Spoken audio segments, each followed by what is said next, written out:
Welcome to People Doing Good for Others.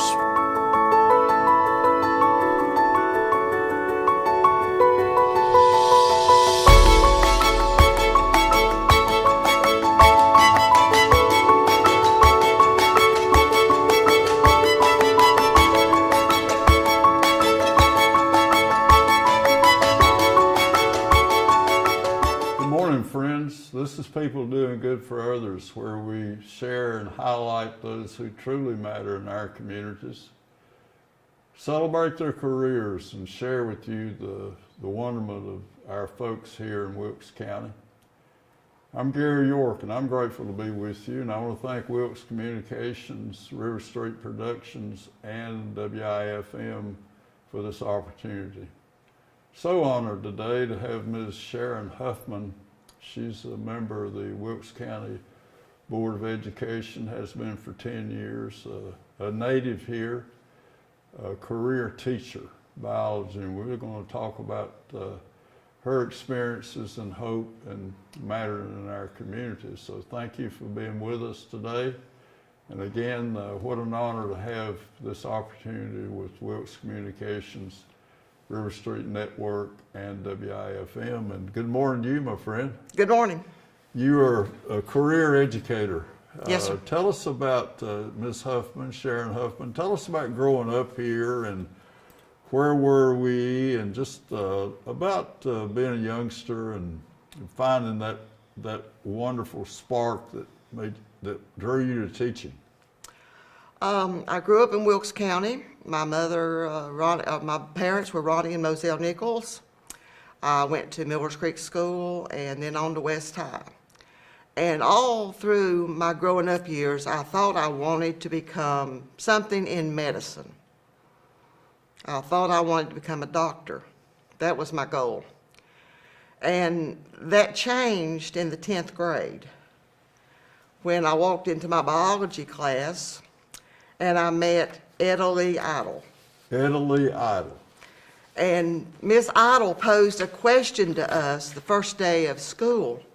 And the question, and this is something, that I think that I can remember from, since I was 15, 16-year-old. But she posed a question to us, and it was choose your parent, or it was a statement, choose your parents wisely.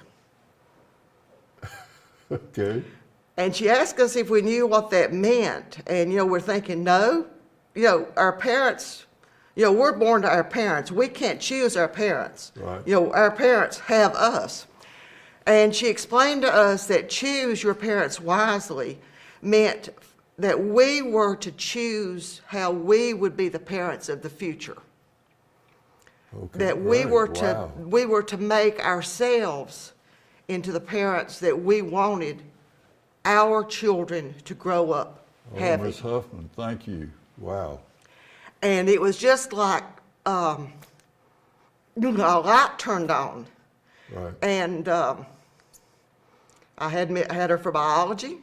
I had Miss Idle for advanced biology and chemistry. And then when I went to college, biology was all I thought about. Okay. That medicine was still back there in the past, Right. Back in the back of my mind. But I thought, well, Miss Idle sparked something in me. Maybe I could spark something in someone else. And so... now that was in the 10th grade? That was in 10th grade. At West Wilkes? Yes. And so that has been a kind of a mantra for you for the rest of your life? Yes. And so I finished at West High, went to the community college, because it was just right there. Yeah. Started that summer. As soon as I finished at West High, my husband took a job. Well, I was married very early. I was married at 16. He had just turned 18. Okay. So I actually finished 2 years of high school married. Yeah. And he took a job in Maiden. So, I started at the community college and finished a year, and then he took the job in Maiden, and I was supposed to be going to Appalachian, and it was going to be an 80-mile trip one way to Appalachian, and I decided I couldn't drive that, so I went to UNC Charlotte for a year. Yeah, okay. He hated the job in Maiden, So we came back home. I went to Appalachian where I finished with a bachelor's degree in biology with teaching and. How were you able to come straight back to Wilkes as a teacher? No, actually, when I came back to Wilkes County, there were no teaching jobs. My first teaching job after I graduated was in Ashe County on a maternity leave. Filling in. Filling in. Okay. And when I started in Wilkes County, it was as a math tutor at Mount Pleasant. Oh my goodness. And then the next year, it was half math tutor, half health and PE teacher in the 7th and 8th grade. Okay. And I decided I was not a middle school teacher. Right. Okay. I think God gives each one of us talents, and my talent was not in middle school. Sharron Huffman, you shared with me earlier about the importance of chemistry and biology in the education of a youngster.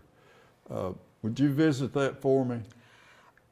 If nothing is any truer, it's true today. I mean, when we think of what is going on in today's world with this pandemic, normally vaccines take years.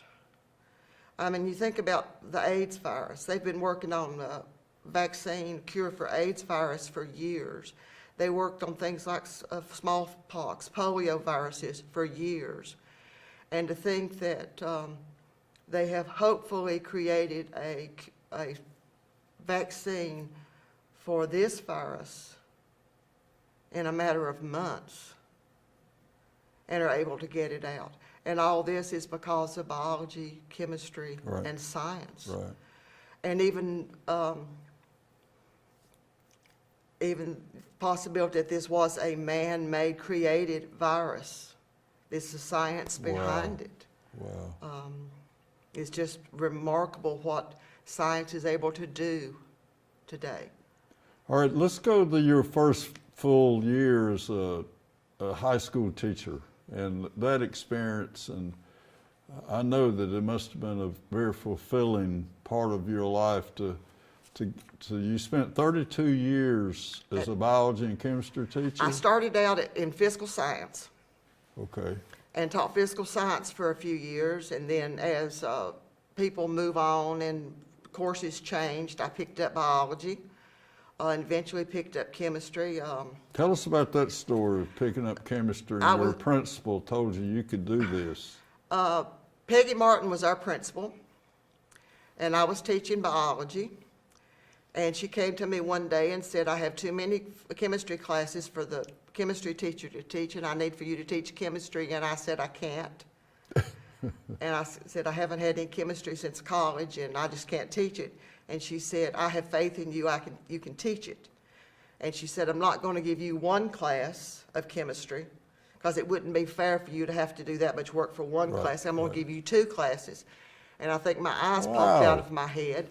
And I said, are you sure? She said, I have faith in you that you can do it. Peggy Martin. Peggy Martin. Yeah.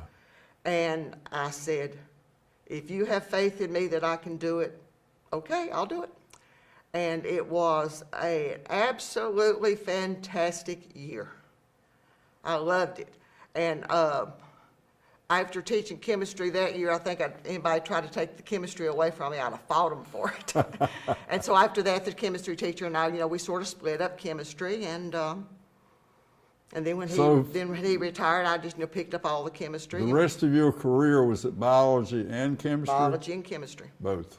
Okay. But Peggy's the one that got me started in chemistry, and I think it was her faith. And it was when she said that she knew that I could do it, that she had faith that I could do it. Faith in you. Wow. I always love to ask people about turning points in life, things that we carry forever because it's made us the people we are. Well, I think a good principal can have a major impact on a teacher. If they have faith in them and let them, if they show their faith and let them do their job and let them exhibit what the teacher can do, I think that has a great impact on a teacher.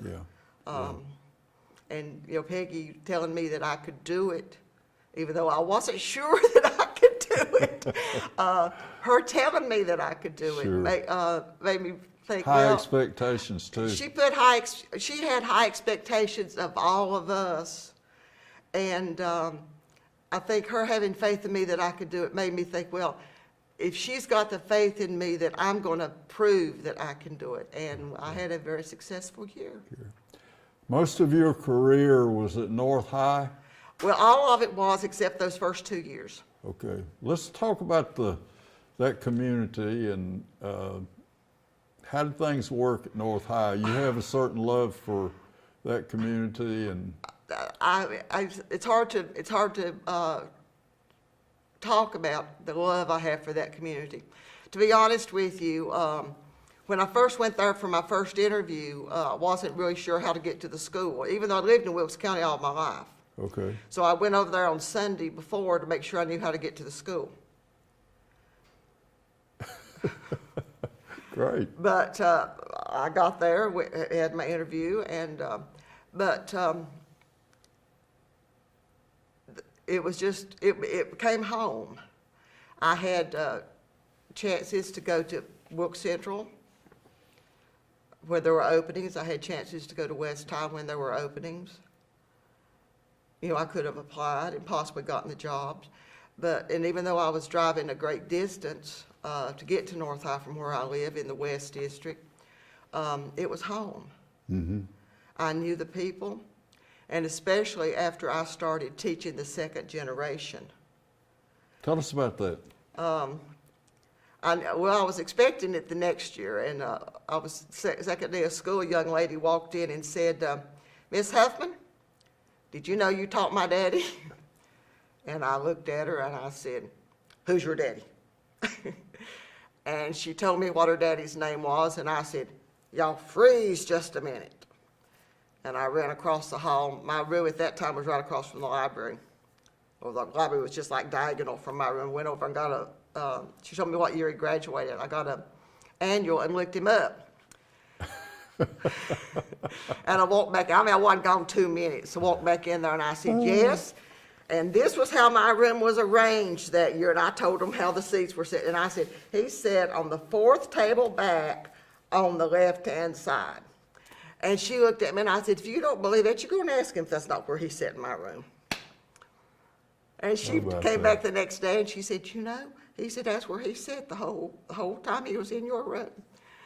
And I said, that was just remarkable to me that, you can remember things like that. And the thank you notes you get from folks today, tell us that.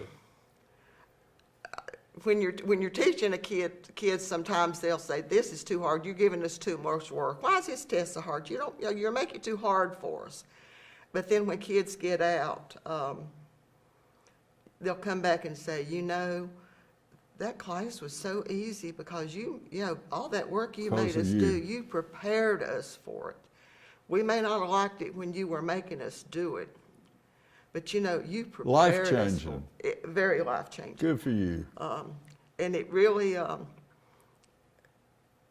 they might not liked it or liked you a whole lot when they were doing it, when you were making them do the work. Right. And I can remember one young man in particular who became a teacher and is now an assistant principal in another county. When I would give an assignment in chemistry, he'd say, "Why do I have to do this? I know how to do this." And I'd say, "Because everybody does it, and when an assignment is given, you have to, everybody has to do it." Sure. And after giving that explanation several times, I finally just started saying, "Because I said so." Right. After you tell one person the same thing 4 or 5 times, I started just saying, "Because I said so." Well, when he came back, he actually came back to teach at North High. And when he came back, I said, "James, when a student asks you why they have to do something, what do you tell them?" And he knew exactly what I was talking about because of all the times he had asked me that. And he said, "Well, I started out explaining why, but then I finally start saying, because I said so." Yeah. And so I think kids realize that when teachers give an assignment, it's not to punish, that there is a reason behind it, And they may not understand it when they're a student, but maybe when they get out in the world. And every student may not use what was taught to them in my chemistry class, but there may be a discipline that I taught them. That if you're given something to do, you do it because you were told to do it. That they may not carry the chemistry with them, but the discipline of if you're given a job, you do it the best of your ability. Right. That's what will carry with them. Right. And so I think that's one of the things about teaching. It's not just the subject matter It's that the goes discipline. with, it's the discipline that, Thank you for that. that goes with the child. Sharron Huffman, you were an educator 34 years, and then you retired, and then you were encouraged to be a school board member. Tell us how that felt. Well, it was interesting. I had some teachers who told me I needed to run. I had some family members that encouraged me to run, and I thought hard about it. I mean, I'll be honest. I can remember driving to school, because sometimes I'd be at school at 6 o'clock in the morning, and I hear Ed Racy on the radio, at the 6 o'clock news. Yeah. And he'd be telling maybe what happened at the school board meeting. And I'll be honest, sometimes I'd sit and think, what was on that school board's mind? That is a dumb decision. And I'd think those things. But I think when you're a teacher, you are so closed-minded sometimes to your classroom, Okay. your school, that you don't get the whole picture. And I think that was what was so awakening when I actually ran for the board, that I had to start looking not just at one part of a world, that you had to start looking at the whole world itself. You told me that it's not a perfect world. It's not a perfect world. I love that. And Thank you. it never will be a perfect world. But you have to make every decision that a school board makes is not going to be necessarily positive to every stakeholder. Sure. But you have to make decisions that are best for the most, and hope that everything is best for the, we've got to take our children into You said it was consideration also first. very eye-opening that first year. It was very eye-opening, very eye-opening. I don't know how many, I got to every school when I first went on the board. I got to every school within the first 4 to 6 weeks. Did you really? And I knew high school. Right. I mean, there wasn't a lot you could not tell, you could tell me about high school, because, I'd been in high school for 32 years. But when I saw what was going on in the elementary school and the middle school and the teaching and what the kids were doing, it was just absolutely mind-boggling, the different things that kids were able to do and what the teachers were doing with these kids.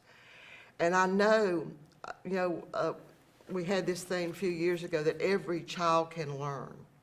I agree with that. Do I think that every child can learn everything we teach? No. No. Because every child has different abilities. But can we teach every child? Yes.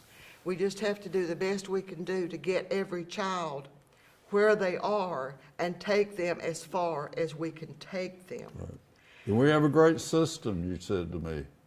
I think we have a wonderful system. We have individual learning that people do with kids. We have special programs that kids are being able to work with and do. There's no reason that a child should be left behind. Now, can they all learn everything? I don't know. I don't think so. Yeah. Because we are made differently. Sure.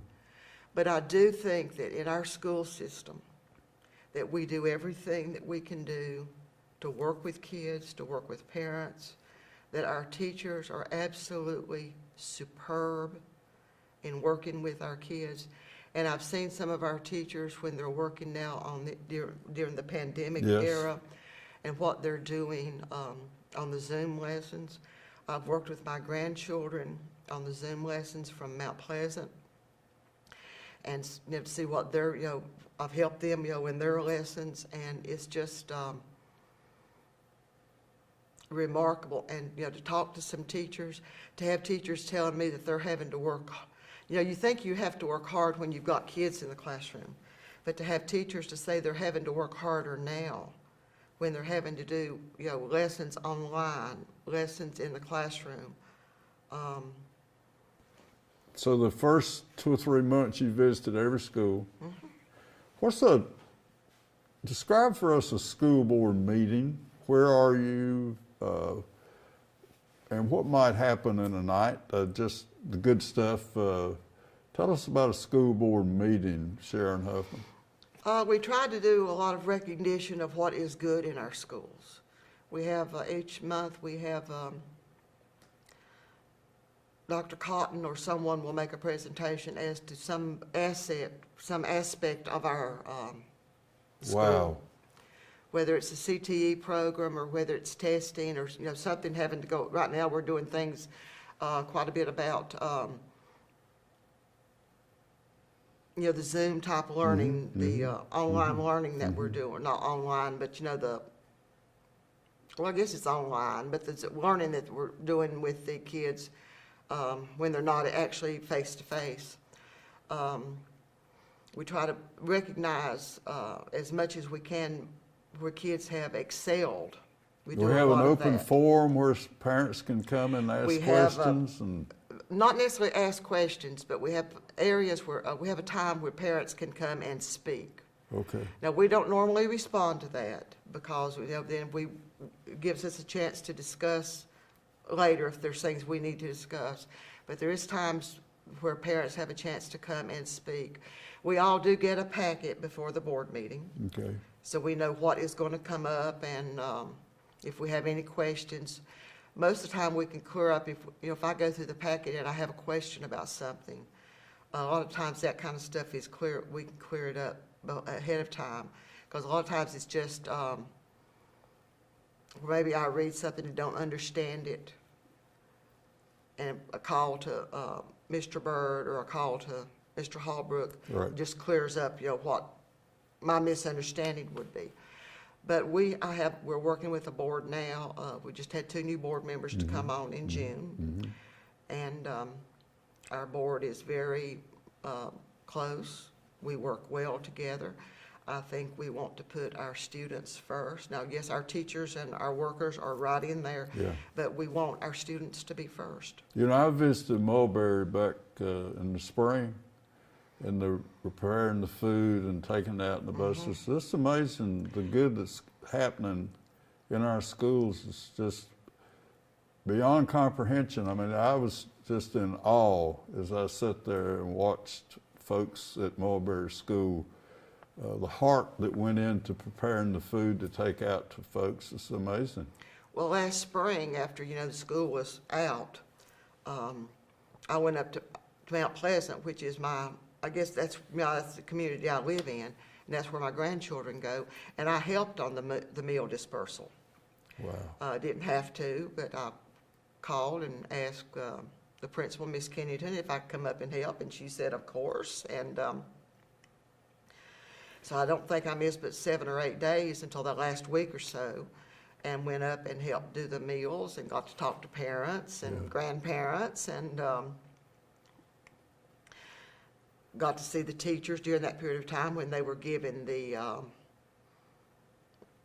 taking assignments up, giving assignments out, that kind of thing, and it was eye-opening. It is.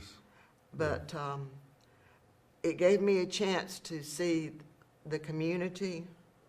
Even though I was in my home community, it gave me a chance to be there, to be helping, and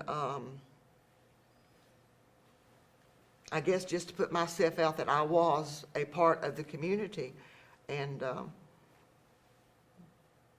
I enjoyed it. And but what was so funny about, Mr. Bird will laugh about Tell me this about too. Mark Bird. Oh, Mark Bird is fantastic, but we were laughing about when we told him I was going up to help with meals. This was before people were wearing masks or doing gloves or any of this, and we were up there giving out meals, no masks, no gloves, and we were just doing our normal thing, handing the meals to the people, and just everything was hunky dory. And I was talking to Mr. Bird about the fact that I was up there, and we was joking about mask, and I said, yeah, if we go up there in mask, people are going to run off because they're going to think we got something bad.